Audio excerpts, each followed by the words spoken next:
Good afternoon, YouTube. I'm Ogif. This is a pretty dirty Royal Enfield Himalayan, and we're going to talk a bit about the BS4 variant which I'm on today. Welcome to the channel.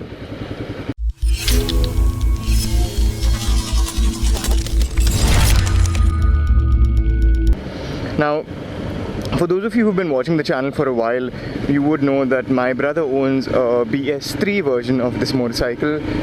And ever since Royal Enfield got a lot of complaints about the BS3 version, I think this is going to be a dual vlog with Google Maps, so bear with me. But yeah, ever since Royal Enfield received a lot of feedback and criticism about the BS3 version of this motorcycle, they put production on hold for a few months, went back to the drawing board, and then decided to come up with this little puppy. So visually, if you put these two side by side, you really won't find a lot of difference between the two. The main differences being the fuel cap is now blacked out, the bar ends are blacked out. There's a rubber kind of cover thingy on the front suspension. I don't know the technical term for that. If there is one, please enlighten me. And the rear pannier, can't call them guards, but the mounts for the panniers are blacked out as well. So that's the only main visual difference between the two. But the moment you start riding them back to back, you'll start to figure out what has changed. Now, the main issues I had with the BS3 Himalayan were that the brakes weren't that great, the front brakes that is, and the gearbox was a bit clunky. So it would take a lot of effort to switch between neutral to first and then back to neutral and even to second gear as well. And I experienced that quite a lot, even after a few services as well of the BS3 Himalayan. And that was a bit concerning. And Siddhant Lal, who's the main dude at Royal Enfield, said that they've pretty much taken care of all the issues that customers faced with the BS3 variant. Now that's a big claim to make, especially after all the complaints that they've received of the BS3 version, but only owners of the BS4 variant would actually be able to justify that or not. So time will tell. For me though, my experience on the motorcycle has been brilliant. Again, keep in mind that I've only had it for a couple of weeks, so I can't really comment on whether all of those issues are taken care of, but I'll purely talk about the experience I've had on the motorcycle, and maybe that will help you make a buying decision. And now I'm someone who only prefers doing higher speeds when I'm confident about the brakes on a motorcycle. I think you should only be going as fast as your motorcycle allows you to brake. That's a little complicated. Take a second to understand that. But along with that, I think you also have to be mindful about your abilities as a rider, and that's another vlog for another day. But the Himalayan BS4 has much better brakes than the BS3, and that is not an exaggeration. In fact, look at this. In fact, if you were to put them side by side in a 60 or 100 to a 0 braking comparison test, I'm sure this would come up on top. And when it comes to the gearbox, this is pretty much a new motorcycle. It's done what, 2,700 kilometers, so just the first service done, I guess. And the gearbox hasn't really kind of shown any signs of clunkiness like the BS3. So I'm going to say that that's a big improvement. Now, another update they've made to the Himalayan is the headlight. See, the BS4 norms require motorcycles to have their headlights, at least their low beam, on the entire time. And Royal Enfield have done that. And as you notice on the right hand side, there's no on and off switch for the headlight. There's only a high beam and a low beam switch on the left hand side. So if you're a female rider riding the Royal Enfield, don't be disgusted by people who pass you and do stuff like this. They're not making lewd gestures, they're just telling you that the headlight is on, and you'll get a lot of that. The biggest improvement they've made to the motorcycle is in the engine, and it's now a fuel injected engine, and it has a decent amount of power. In fact, the old BS3 took a while to hit its top speed of 125 kilometers an hour. At least that's what I was able to take it to. But this one goes up to 135 and is not shy doing that. Hold on, bumpy roads. Let's make use of the suspension travel this thing has.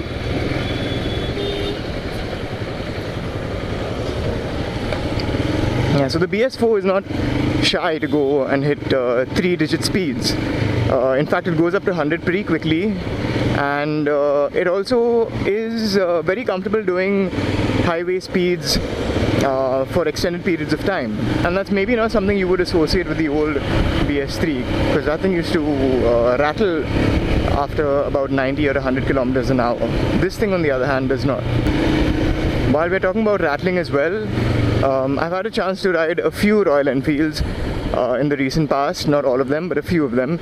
And I think one thing that was common between all of them was the fact that they do vibrate a lot. And I don't think that's an insult to Royal Enfield. I think it remains true to their classic nature and how they've been building motorcycles. Some people like that, some people don't. Either way, you can't ignore it. And unlike the other Royal Enfields, this one doesn't vibrate as much. And that was a surprise to me, because the BS3 had some degree of vibrations even when in idle, but the BS4 doesn't seem to rattle much, and nothing seems to rattle it, if that makes sense. But yeah, I think they've done a fine job with the refinement on this engine, and while it might not be single cylinder Japanese type of refinement, it's still a step in the right direction for the company and for the engines they're making. And I just hope that the twin 650 engines which they're building have a similar, if not better, level of refinement. There's a decent amount of power as well, although the power figures have not changed.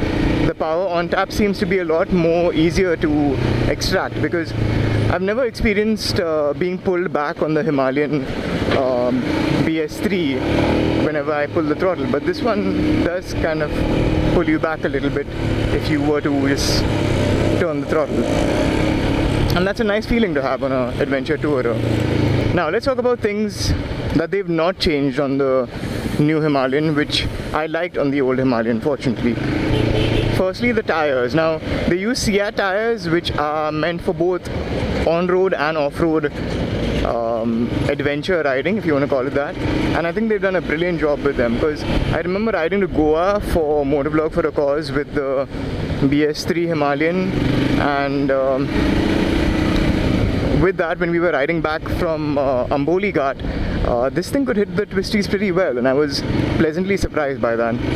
Also, we've done a bit of off-roading on those old tires on the BS3, and they haven't disappointed us at all. Thank you, kind sir. The other aspect they've not changed is the seat. And the seat on the old BS3 was bulletproof. In fact, you could stay in the saddle for a really long time on the BS3 without really experiencing any pain. And that's the same with the BS4. They also haven't changed anything in terms of the suspension or the ride quality overall. And I think that's great, because I don't think anyone ever complained about the ride quality on the Himalayan, ever. I think it was more around the build quality instead. And if they've taken care of the build quality issues, again, I can't really confirm that, because I've just had the bike for a couple of weeks and just did one ride on it. Longer term owners would be able to confirm that. And wow, so yeah, so here's where this thing excels. Look at this. Boop. Just like that. And yeah, the ride quality on it is brilliant. I think as an adventure tourer, as a budget adventure tourer, it does the job perfectly well. So I don't see any reasons why anyone who has like a sub 3 lakh budget looking to buy an adventure tourer would go for anything else besides this. What I'd like to see is a BS4 Himalayan with ABS. I think that'll work really, really well, because while most of us would love to think that we are hardcore adventure tourer riders, where we ride 90% of the time off-road and only 10% of the time on-road, I think when reality actually strikes us, we all have to be back at work doing a 9 to 5 and riding 10% off-road and 90% on-road. So ABS would be a real help for city commutes and highway runs, but if it was switchable, it would be nice, because that would mean that we can then ride off-road as well and still have that smile across our face. Now, who would I recommend to buy this motorcycle? That's really not a tough one, because one, if you're someone who likes munching miles on your motorcycle, this one will help you stay in the saddle for a really long period of time. And if you have a hydration backpack, you're not going to find yourself making a lot of stops. So mile munchers, people who like getting off-road, this is the perfect way to start. And I've seen even people who are professional riders, off-road riders, take the Himalayan as well for a weekend spin. Finally, people have been asking me, is it a good bike to commute on?